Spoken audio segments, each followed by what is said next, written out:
The first time the system failed, it didn't sound like alarms. It sounded like 1,000 tiny hesitations. A spinning wheel on a dashboard. A refresh that didn't refresh. The soft, electronic cough of a service trying to pretend it wasn't dying. I was standing behind the glass in the Raven room, watching the founder's son smile for a camera while my pager, yes, an actual pager, because we were enterprise, vibrated itself numb in my pocket. He said, "This platform is my vision." And right on cue, the status board behind him flickered from green to amber. My name is Celeste Warren. I'm 42. I was principal systems engineer at Astorvale Software in Seattle for 14 years, which is a long time to be the person everyone calls when their optimism meets physics. Astorvale built high-throughput transaction infrastructure for mid-market retail and logistics, payment orchestration, inventory sync, identity checks. The kind of systems people only notice when they stop working, which is why the people who build them are encouraged to be invisible. I stayed invisible for a while, until someone decided to stand on my work in public. Over 2 years, I built our flagship system, HelixGate, from a loose collection of fragile services into an actual platform. Not a slide deck. A platform. I designed the HelixGate event spine, a Kafka-based stream with idempotent consumers and backpressure controls that took us from 4,800 events per second to 27,400 without dropping a single critical message. I implemented the Quartz failover mesh, multi-region active-active failover that reduced our mean time to recovery from 46 minutes to 3.2 minutes.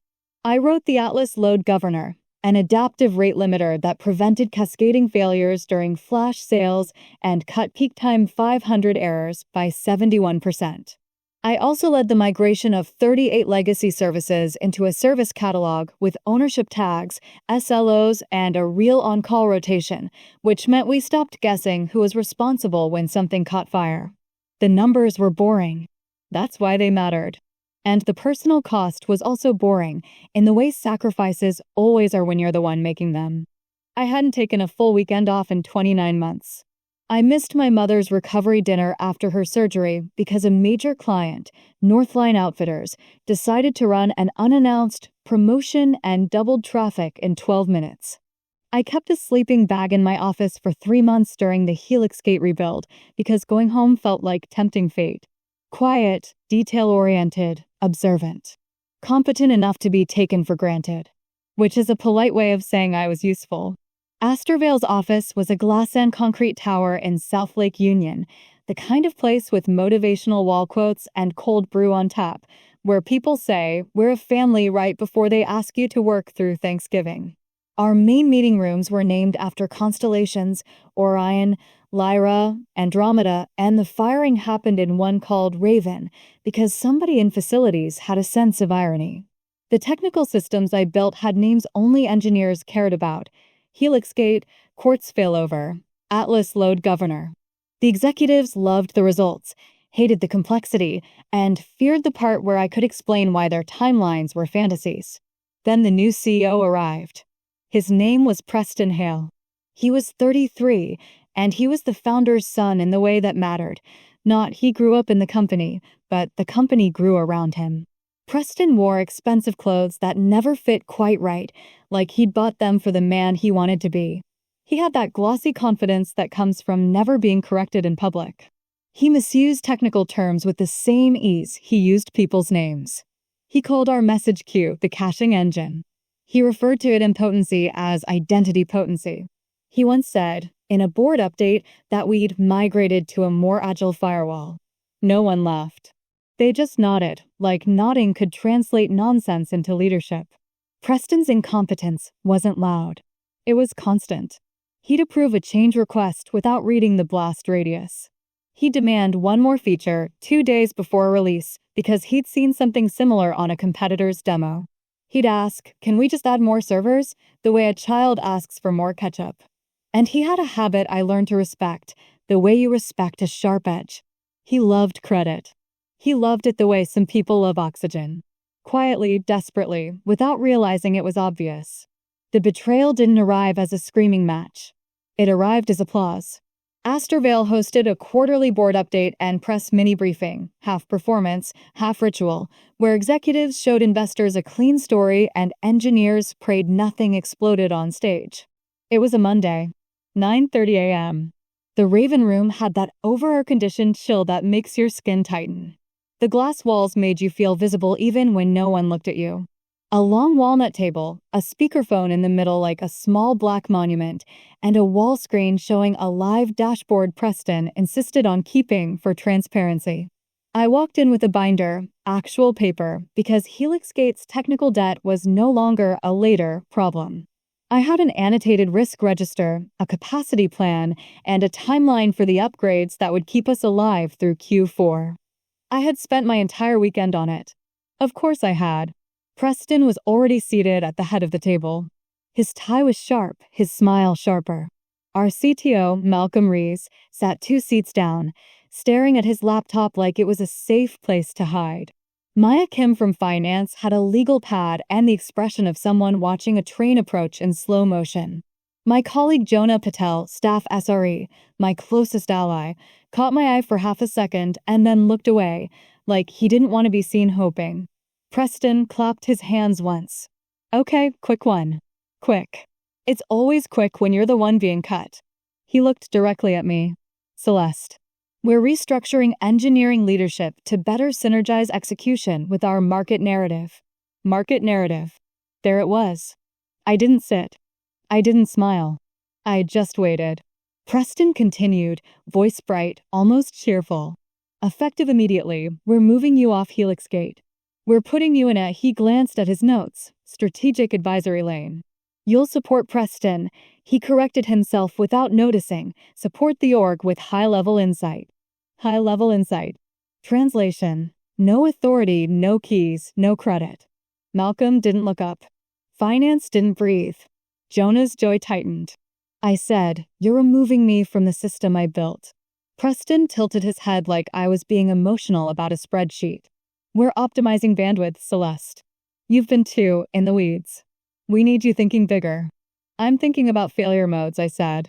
Preston laughed, lightly, for the room. Exactly. That? We're shifting away from fear-based engineering. Fear-based engineering. As if physics was an attitude problem. Maya Kim's pen stopped moving. She looked up, just briefly, then back down. You could tell she'd seen numbers like the ones I was carrying. Preston leaned back, folding his hands like he was on a talk show. Also, we're announcing HelixGate as a leadership win. The board loves it. The press loves it. I'll be doing the product vision segment next week. I stared at him, not in disbelief, in recognition. He'd rehearsed this. He continued, and I want to be clear, we appreciate your contribution. But we need alignment. We can't have internal dissent when we're trying to scale. Internal dissent. That's what they call expertise when it interrupts a storyline. Jonah finally spoke, voice low and careful. Preston, Celeste owns the on-call runbooks. The incident playbooks. The SLO gates. You can't just. Preston cut him off with a smile that didn't reach his eyes. Jonah, we're not talking about details. We're talking about direction. Direction. The word people use when they don't understand the map. I placed my binder on the table gently. The sound was small, but it landed. Paper doesn't shout. It just sits there, accusing. This is the capacity plan, I said. HelixGate will not survive peak traffic without the upgrades in here. Quartz failover is overdue for a key rotation. Atlas Load Governor needs a patch to handle bursty retries. And your new vision segment is scheduled during Northline's holiday promo window. Preston glanced at the binder like it was clutter. We'll manage, he said. We have great people. You're moving me off the work, I said. So who is we? Preston's smile tightened again. We're elevating Kieran Blake. There it was. The new face. Kieran Blake walked in late, like he'd timed it for effect. He was 29, fresh out of a fancy startup Preston had acquired for the optics, and he wore a blazer over a t-shirt like he was cosplaying technical. He carried a MacBook like it was a badge of credibility and flashed me a grin that tried to be friendly and landed as smug. Kieran's first week at Astorvale, he'd asked me if HelixGate runs on Kubernetes or, like, the cloud. I'd answered politely. I regretted it later. Preston gestured to Kieran. Kieran's going to spearhead HelixGate going forward. He has the energy, the modern mindset. He can streamline the metrics. Streamline the metrics. That phrase always means make the chart prettier. Kieran nodded eagerly. Yeah, Celeste, I'm excited to take the baton. I've already got some ideas to optimize the bandwidth and, reduce the idempotency overhead. Idempotency overhead. Jonah blinked like he'd been slapped. I kept my voice even. Idempotency isn't overhead, I said. It's the reason you don't double charge customers when retries happen. Kieran's smile faltered for half a second, then returned wider. Totally. That? Exactly. We'll circle back. Preston watched the exchange like it was entertainment. See, he said, pleased. This is the vibe shift we need. Less gatekeeping. More collaboration. Gatekeeping. That's what they call standards when they want to remove them. I slid my badge across the table toward Preston. Not dramatically. Not with a flourish. Just a quiet piece of plastic moving over polished wood. Preston's eyebrows lifted. Celeste, you don't have to be dramatic. I'm not, I said. I'm being precise. Malcolm finally looked up, eyes tired. Celeste. I held up one finger. Calm. Controlled. I want it documented, I said, looking at Preston. That you removed me from HelixGate against my recommendation, despite the risk register I provided today at 9:37 a.m. Preston laughed again, but it sounded thinner now. We don't need to. We do, I said. Maya Kim's voice cut in, soft but sharp. Preston, she's asking for a record. Preston's jaw tightened. Fine, he snapped, then recovered immediately. We'll note it. Happy? I nodded once. Good. Then I stood, picked up my binder, and turned toward the door. No anger. No pleading. Just quiet acknowledgement. As I walked out, Jonah followed me into the hallway. The carpet muted our footsteps. The air smelled like cold brew and citrus cleaner, the scent of a company pretending it wasn't about to make a very expensive mistake. Celeste, he said, voice low, what are you going to do? I looked at him, calm. I'm going to stop holding up a story that doesn't include me. He swallowed. They're going to blame you when it goes wrong. I adjusted my grip on the binder. Then they'll have to explain why they ignored the evidence. If my story resonates with you, make sure to like and subscribe. I share workplace strategy and corporate analysis every week that might just change how you navigate your career. Because what happened next wasn't a dramatic mic drop. It was a resignation email sent at 10:06 a.m. and a system that had been kept alive by someone they'd just decided was too in the weeds. What Preston Hale didn't know was that I build systems the way I build exits. Not dramatic. Not cinematic. Just clean, documented, and inevitable. HelixGate wasn't a single platform.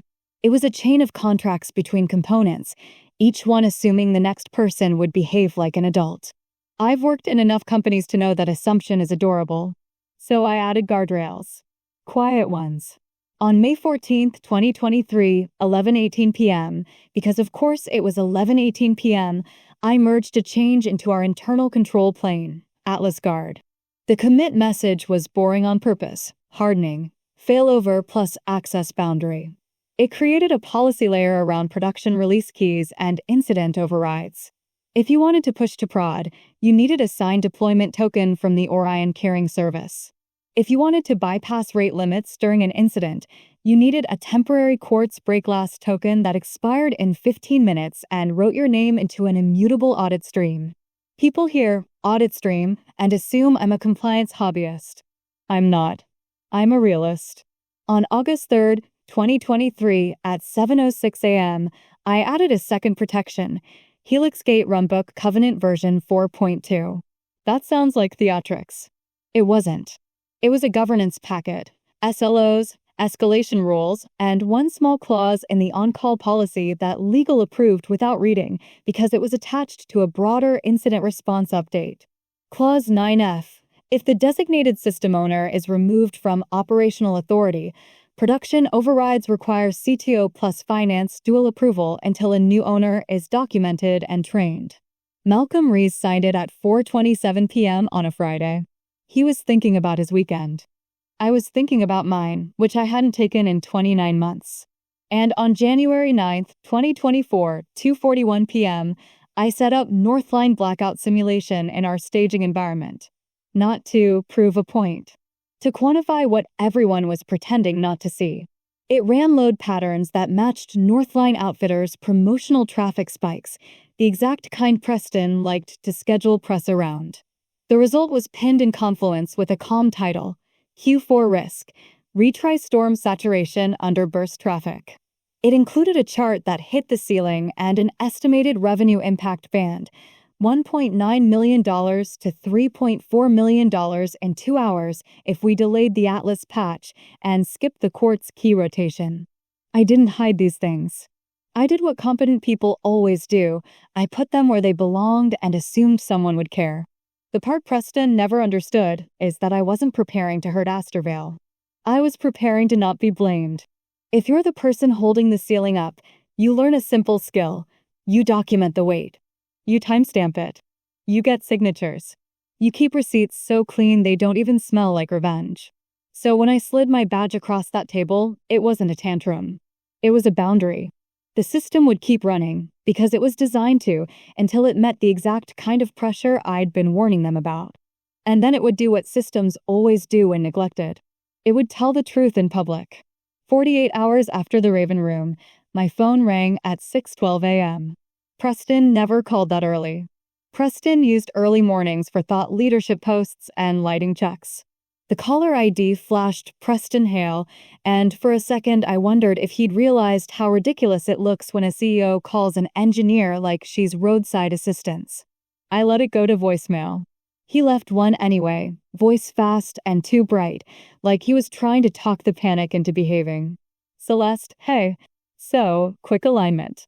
We're seeing, some weird friction in HelixGate. Nothing major. Just, bandwidth drag. The dashboards are Amber ING. He actually said Amber ING. Can you hop on for 15 and just, de-risk the leverage? Kieran's running point, but we'd love your legacy context. Legacy context. That was a new way to say the part you built that we're currently standing on. 2 minutes later, a text. Need you to do a rapid sanity check. Not a big deal. Just optimize some throughput vibes. Throughput vibes. I stared at the screen, feeling something I hadn't felt in a long time. Rest. Not relaxation. Not joy. Just the absence of being owned. I texted back 3 words. I'm not available. He called again at 6:19 a.m. and again at 6:27 a.m. The third time, he left a voicemail with a new tone, still corporate, but strained, like the words had stopped fitting his mouth. Celeste, this is important. Northline seeing checkout latency. We're talking, he paused to swallow, we're talking dollars. It's probably just a quick patch. Kieran says the idempotency overhead is choking the pipeline. Of course Kieran said that. If you don't understand a safety feature, it's very easy to resent it. I opened my laptop, not to help them, just to look. The public status page was still green. Internally, I could see our synthetic monitoring because I still had access to my own notes and alerts, not their system. The symptoms were familiar. A retry storm starting at the edge, payment processors responding slowly, customers clicking twice, the same transaction getting requeued. Atlas Load Governor was doing its job, throttling, smoothing, refusing to let the whole system tear itself apart for the sake of a prettier chart. But you can't vibe your way through backpressure, and you can't brute force your way through a dual approval break-glass token. At 7:04 a.m., Jonah Patel messaged me, not with panic, but with the careful politeness of someone stepping around a body they don't want to acknowledge. Jonah, you seeing this? Me, yes. Jonah, Preston's asking people for prod access like it's a group project. Me, it isn't. Jonah sent one more line. He tried to get finance to approve a break glass without telling them what it does. That made me laugh once, quietly, into my coffee. Not because it was funny, because it was predictable. By the end of the week, the Amber ING had turned into a very expensive shade of red. Thursday, 11:37 a.m., Northline Outfitters kicked off an early promo to test holiday readiness. The exact thing I'd modeled in January. The exact curve I'd pinned in Confluence. Traffic spiked 3.8x in 19 minutes. HelixGate didn't crash immediately because I'd built it with enough structural dignity to resist incompetence for a while. It failed the way mature systems fail. Gracefully at first. Then loudly. Checkout latencies crossed 4.2 seconds. Then 8.6. Then the retries started stacking, payment intense timing out, customers resubmitting, downstream services drowning in duplicate requests. Atlas Load Governor began shedding non-critical workloads to protect core transaction integrity. That's what it was designed to do. To everyone watching a revenue dashboard, it looked like sabotage. By 12:14 p.m., Northline's account team was on a bridge call with our executives. By 12:26 p.m., Northline's CFO was on it too. The loss estimate, by the time the call ended, was $1,180,000 in abandoned carts and failed transactions in 49 minutes. I know the number because Maya Kim texted it to me at 1:03 p.m. Maya, they're saying $1.18 million. Preston's blaming legacy architecture. Me, of course. Maya, he's asking if you'll join the next call. Me, no. Preston called again at 1:17 p.m. This time he didn't bother with the cheerful tone. I could hear movement on his end, shoes on hard floor, voices muffled, a door closing too hard. Celeste, he said, and my name finally sounded like something he needed. Okay, we need to be adults here. We're in an active revenue event. Can you just jump on and tell Karen what to do? He's getting conflicting signals. From the system? I asked. No, Preston snapped, then softened, trying to patch his own temperament. From, like, the metrics. The metrics are weird. Metrics are weird. The man had discovered reality. I kept my voice even. Preston, you removed me from operational authority. That was, he inhaled, a strategic structure. This is different. It isn't, I said. There was a short silence. In the background, someone said, "We're losing it," and I heard Preston cover the phone with his hand, like that would also cover the truth. He came back, voice lower. "What do you want?" I didn't answer immediately. Not to be theatrical. To be accurate. What I wanted, I said, was the upgrades in the binder you ignored. He exhaled sharply. Okay, fine. Just tell me the fastest fix. The fastest fix is time, I said. And approval. He said, "Stop being," and then he caught himself, because even Preston could hear how childish that was going to sound. "We can approve things. We can do approvals." "You can try," I said. "The system requires CTO and finance dual approval for break glass now that I've been removed as owner." His silence lasted longer this time. He didn't know Clause 9F existed. Of course he didn't. He believed governance was an optional accessory. He started. "Malcolm can, Malcolm will. Malcolm's in the meeting you're currently losing," I said. Then, because I'm not cruel, I ended it cleanly. "I'm not available," I repeated, and hung up. 2 weeks in, the story changed from temporary incident to why is the CEO's son improvising in production. Northline didn't just complain. They froze expansion. On Monday at 9:08 a.m., their VP of Partnerships sent a terse email to Astorvale's leadership. The Q1 add-on contract $2,300,000 was paused pending reliability review. Paused is corporate for "we don't trust you, but we're being polite." That afternoon, another client followed. Ridgeway Logistics reduced their monthly throughput commitment, a $640,000 annual hit, because they'd lost confidence in peak period performance. At 5:44 p.m., Preston called again. This time, he didn't bother pretending the call was about synergy.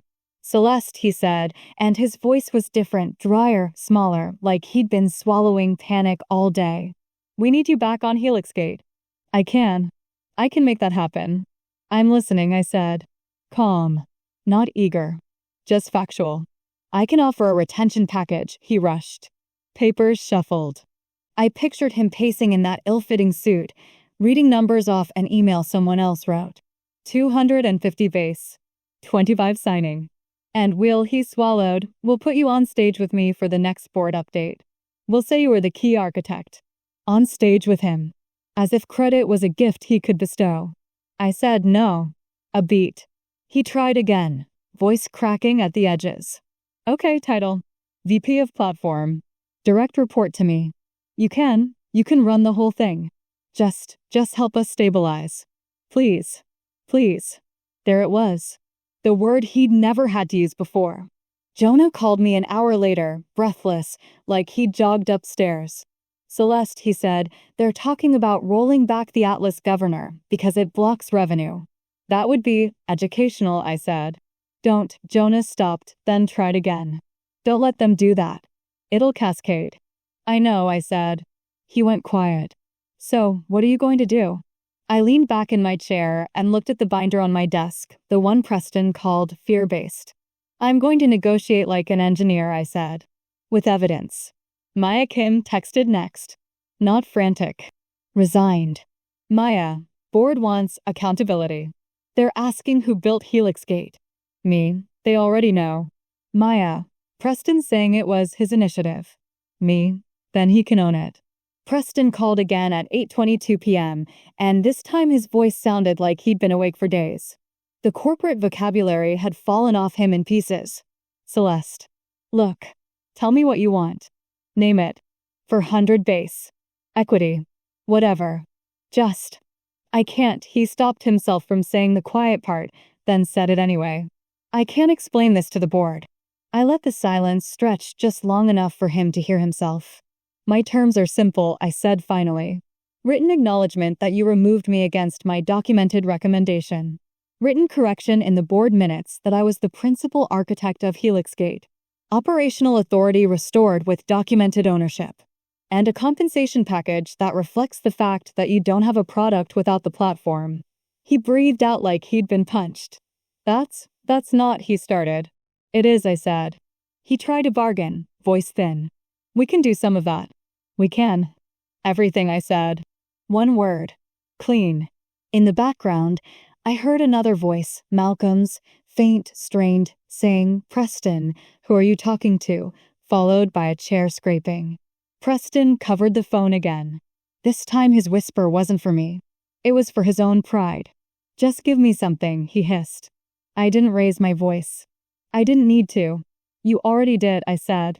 You gave me a time-stamped risk register and a public failure. He hung up without saying goodbye. Before I tell you what happened next, you might be wondering, why didn't I just help and be the hero? Why not sweep in, fix it, and let them applaud? That's exactly what I'll cover in next week's video, so make sure you're subscribed. 3 weeks in, Astorvale's problems stopped arriving one at a time. They arrived in stacks. Monday, 8:09 a.m., the HelixGate latency graph did that slow, cruel thing where it climbs like it's thinking about the future. By 8:17, Ridgeway Logistics shipment confirmation feed was stalling. By 8:43, the identity provider we used for frictionless checkout began rate limiting us back because our retry pattern looked like a denial of service attack. It wasn't malicious. It was desperate. At 9:02, the internal incident channel lit up with one of those messages that tries to sound calm and ends up sounding haunted. Seeing elevated 5xx across payment orchestration.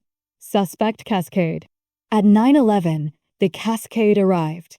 Atlas load governor started shedding again to protect core transaction integrity, which, in plain language, means the system did the one ethical thing it could still do.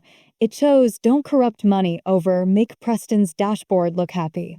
At 9:26, I got a message from Malcolm Rees. Not Preston. Malcolm. That was how I knew the oxygen was leaving the room. Malcolm, can you talk? Me? About what? Malcolm, about coming back.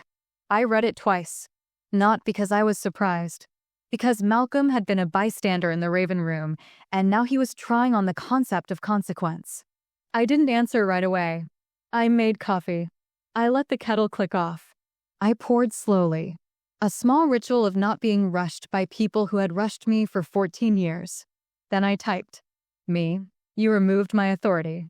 Malcolm, I didn't stop it. Me, that's the issue. A minute later, Maya Kim called.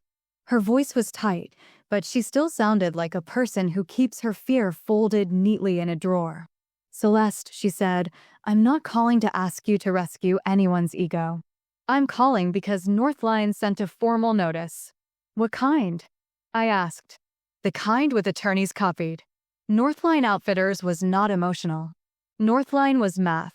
Their notice was 3 paragraphs long and somehow still felt like a threat, due to repeated service degradation and transaction integrity concerns. Their words, not mine. They were invoking the SLA remedies clause, service credits, penalty offsets, and a right to terminate if performance didn't stabilize in 10 business days. Maya said, we're at $1,180,000 loss last week. Ridgeway's reduction hit is $640,000 annually. And if Northline pulls the Q1 add-on permanently, that's $2,300,000 gone. That's just what I can quantify without guessing. I looked at my coffee. The surface was still. What's the cumulative? I asked. Maya exhaled like she'd been waiting for someone to ask the correct question. As of 10:14 a.m. today, modeled impact through end of quarter is $6,870,000 if Northline freezes and Ridgeway holds reduction. Modeled. Conservative. Finance language for it's worse. There was a pause. I could hear paper sliding, someone in her office moving too fast. Then she said, quieter, and Preston is asking if we can characterize this as sabotage. Of course he was. I felt something that might have been amusement if it hadn't been so familiar. The moment a story collapses, people start looking for villains so they don't have to become adults. What did you tell him? I asked. I told him, Maya said, that sabotage implies someone had access. And he's been begging for access for 3 weeks. I let that sit. Then, because I'm not a monster, I gave her something useful. Pull the board minutes from the quarter where HelixGate was announced, I said. Pull the press deck. Pull the org change record from the day I was removed. I want a clean timeline. Maya's voice softened by half a degree. Okay, she said.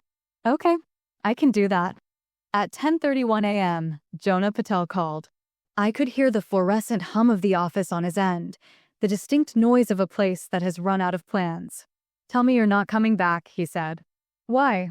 I asked. Because Kieran is trying to simplify Atlas. Meaning, he wants to disable the adaptive throttle because he thinks it's blocking revenue. Jonah's laugh was short and sharp, the kind you do when you're too tired to scream. He said, we'll just let it flow and scale horizontally. That's a philosophy, I said. Jonah lowered his voice. Celeste, if he does that during a promo spike, we'll double charge. Or we'll corrupt carts. Or we'll wedge payment intents until refunds start showing up on social media. And then it's not just money. It's regulators. It's chargeback ratios. I know, I said. He went quiet. I could picture him standing in a hallway, back against a wall, holding a phone like a lifeline. Are you okay? He asked finally. I considered the question. The honest answer was that I was unfamiliar with being okay. I'd been functional for so long I'd mistaken it for life. I'm sleeping, I said. It's strange. Jonah exhaled. I hate this, he said. I do too, I said.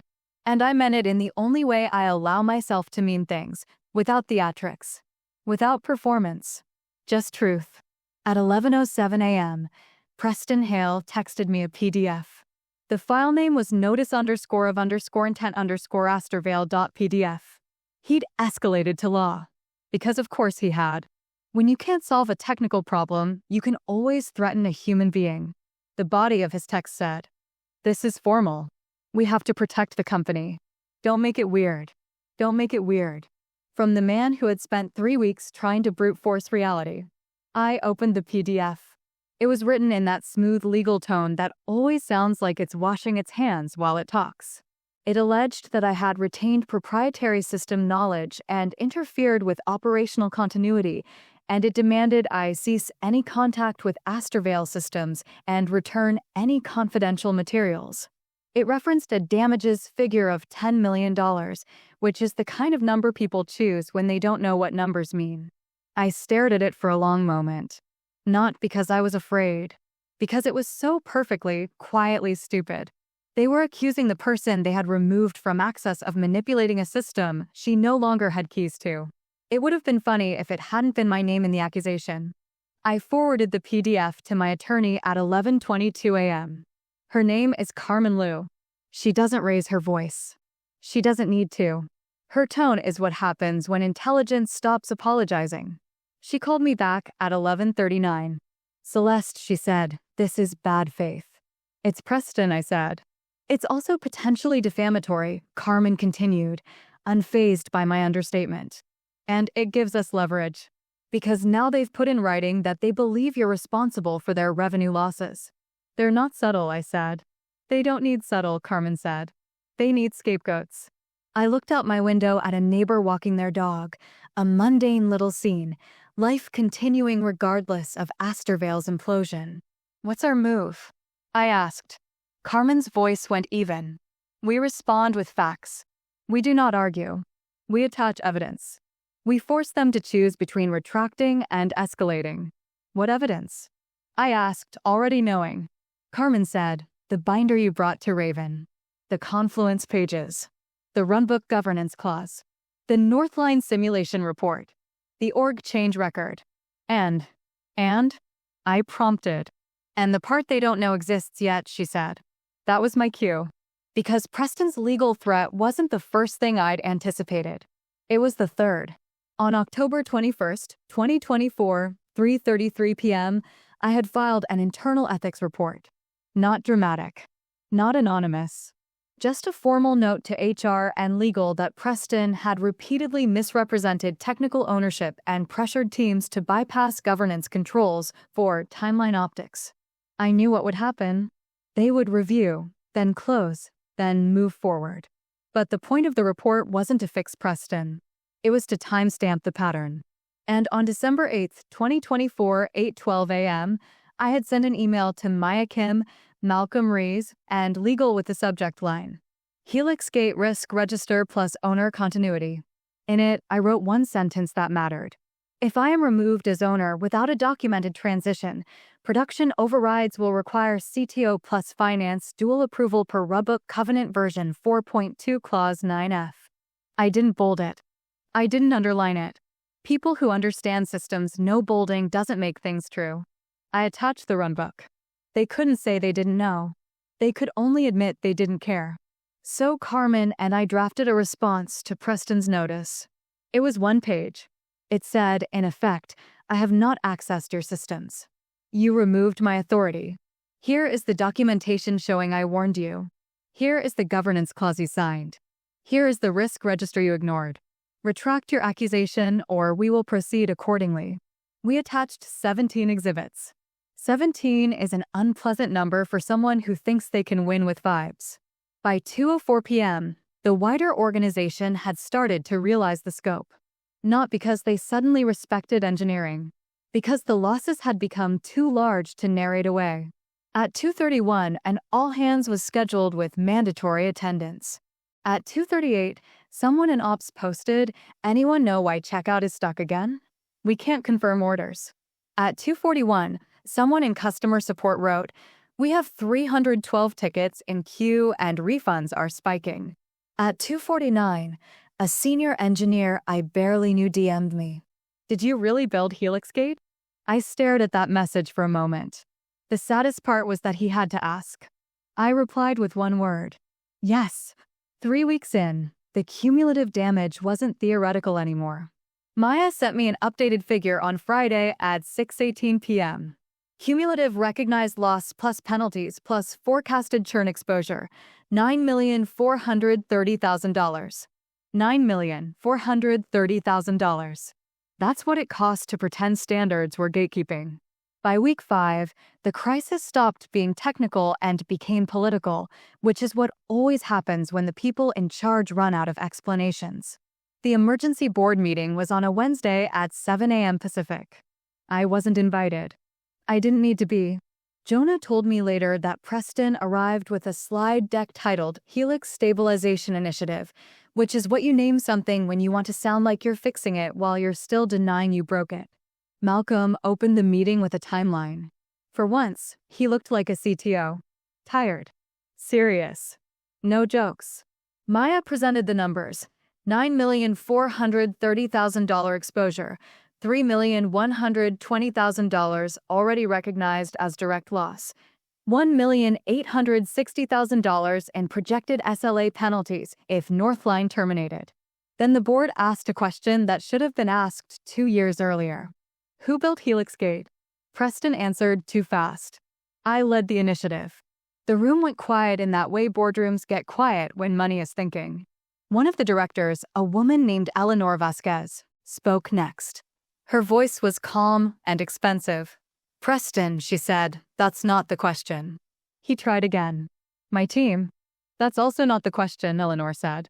Malcolm, to his credit, looked at his laptop and read from something he had clearly prepared with shaking hands. Celeste Warren was principal architect, he said. HelixGate event spine, Quartz failover mesh, Atlas load governor. She authored the runbooks and governance. The system's owner continuity clause was implemented under her direction. Preston's face did something small and ugly. He laughed. Not because it was funny, because he didn't know what else to do. That's okay, that's semantics, he said. We're one team. We don't. Eleanor cut him off. We do, she said. Because we're currently losing clients and the person who understands the system is not in this room. Preston tried to pivot. She's being difficult. Maya spoke, voice level. She's not being difficult. She's being correct. Jonah told me later that the board asked to see the risk register binder. Preston said it didn't exist. Malcolm didn't look up when he said, it exists. Maya added, it was presented in Raven. Monday, 9:37 a.m. Timestamped. Like a knife. At 8:19 a.m., I received an email from the board chair. It was a short invitation to a call at 9 o'clock. The subject line read, HelixGate discussion. I joined from my kitchen table. Carmen joined too. She didn't speak at first. She just listened, which is what predators do when they're deciding where to bite. Eleanor's voice came through the speaker. Ms. Warren, she said, thank you for your time. You're welcome, I said. Preston was on the call. I could hear him breathing too close to his microphone, like he was trying to occupy space with air. Eleanor continued. We have reviewed the documentation you provided. It's extensive. It's accurate, I said. A pause. Then Preston cut in, unable to tolerate silence. Celeste, let's not turn this into some personal thing. We need to move forward. We need you to come back and, help us stabilize the narrative. Stabilize the narrative. He couldn't help himself. Even now, with the building shaking, he was worried about the story. I said no. Preston's voice jumped. You can't just, do you understand what's at stake? This is millions. This is my. Carmen spoke for the first time. Mr. Hale, she said gently, we understand exactly what's at stake. That's why we're here. Preston swallowed, and when he spoke again, the CEO mask was slipping. Fine, he said. Name your price. 600 base. Title. Equity. I'll put you on the stage with me. I'll say whatever you want. He sounded like someone offering ransom for his own reflection.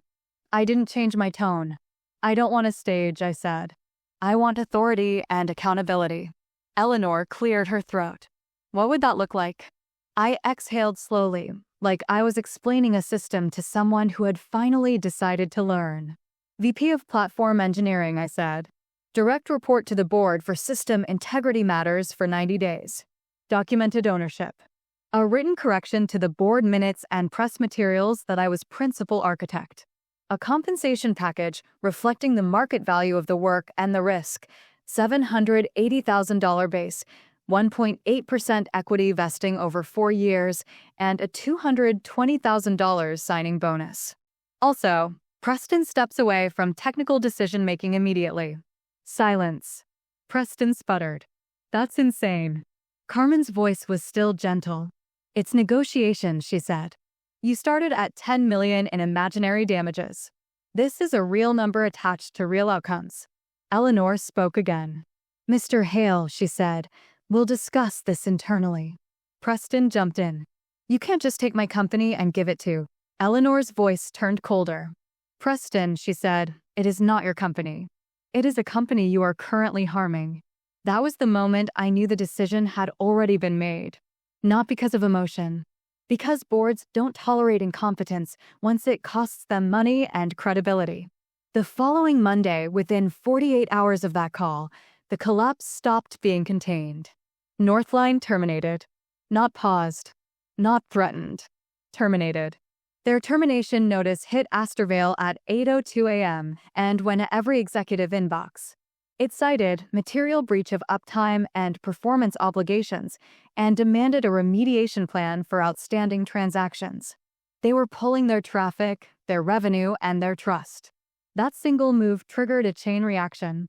At 8:19 a.m., Ridgeway Logistics issued a notice of risk mitigation, moving 60% of their throughput to a competitor over the next 14 days. At 9:07 a.m., Astorvale's largest payment processor put us on a monitoring program due to elevated retries and dispute ratios. At 9:23 a.m., customer support hit 1,042 open tickets. At 10:11 a.m., the internal incident channel was no longer technical. It was emotional. People were posting screenshots of social media complaints. People were arguing. People were begging for someone to take charge. At 10:24 a.m., Preston called me again. I answered this time because I wanted to hear what panic sounded like when it ran out of vocabulary. "Celeste," he said, and his voice cracked on the first syllable, "please." There it was again. The word he didn't know how to carry. "You're doing this," he said, breathless. You're watching this happen." I looked at my kitchen window. It was raining lightly. The kind of rain Seattle does when it wants to be present but not involved. "I'm not doing anything," I said. "You are," he insisted, and I could hear his foot tapping, the staccato rhythm of someone trying to outrun consequences. "You built it. You can fix it. You're choosing not to." "I warned you," I said. "That binder," he snapped. Then his voice broke again, and the next words came out raw and small. "I can't lose this. Do you understand? My father, He stopped. That was the truth trying to climb out. "I understand," I said. "You're afraid." He inhaled sharply, like he hated being seen that clearly. Then he said the line that ended him. "If you don't come back," he whispered, "I'll tell them you sabotaged it. I'll ruin you. I'll." His threats were thin now. A child holding a plastic sword. Carmen, who had been listening beside me, spoke softly into the speaker. "Mr. Hale," she said, "you already tried. You put it in writing. You've been advised to retract it. If you repeat it publicly, we will respond publicly." Preston's voice rose into something almost unrecognizable, high, frantic.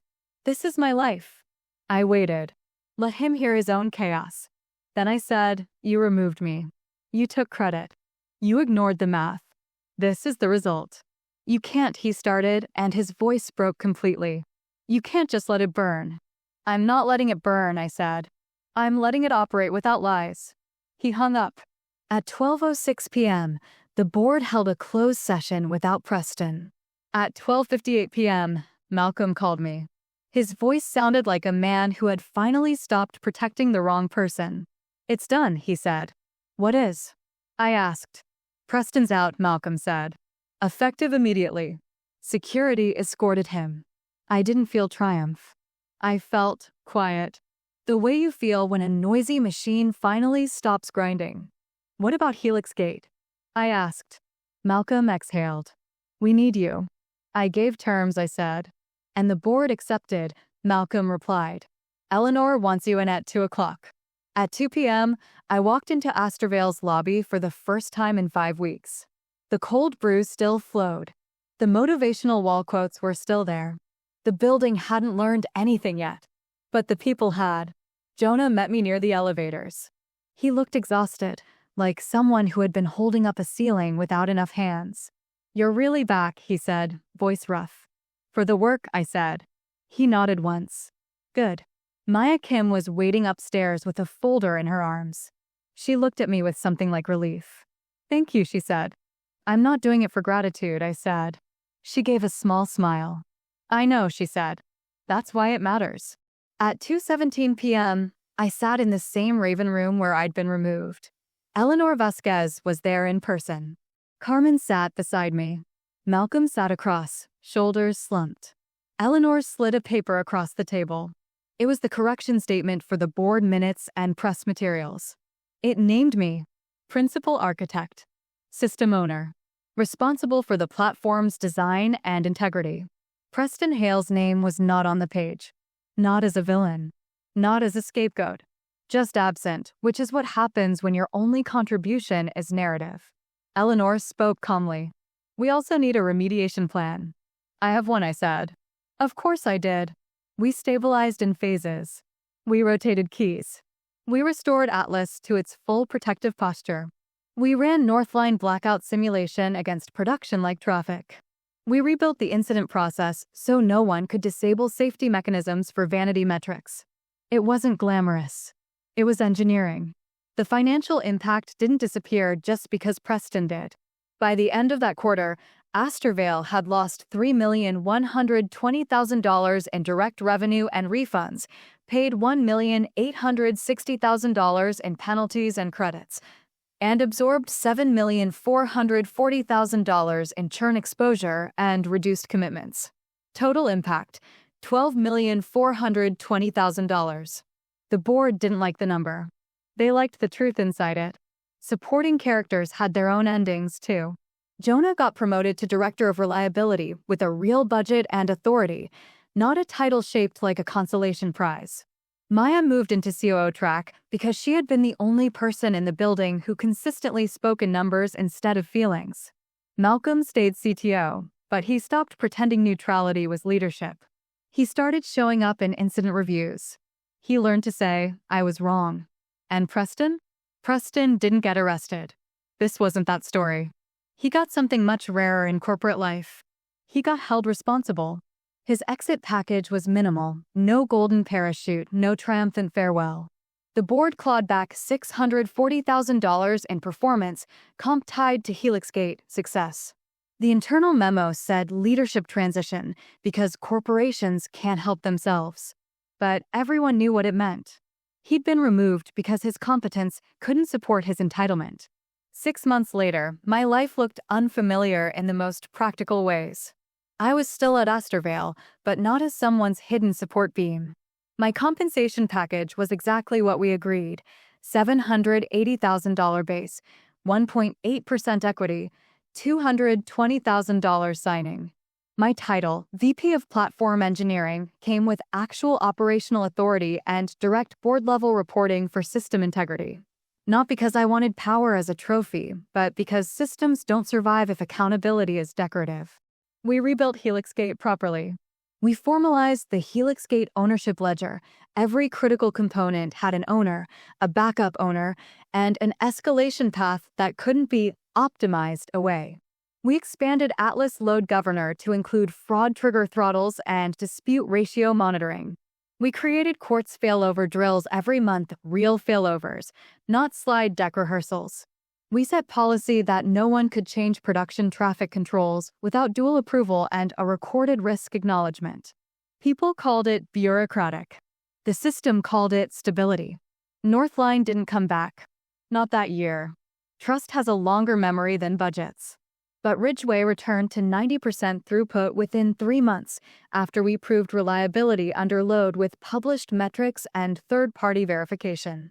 We landed 2 new mid-market clients worth $1,940,000 annually combined, not because we promised magic, but because we showed evidence. In my personal life, I took a weekend. A full weekend. 2 days.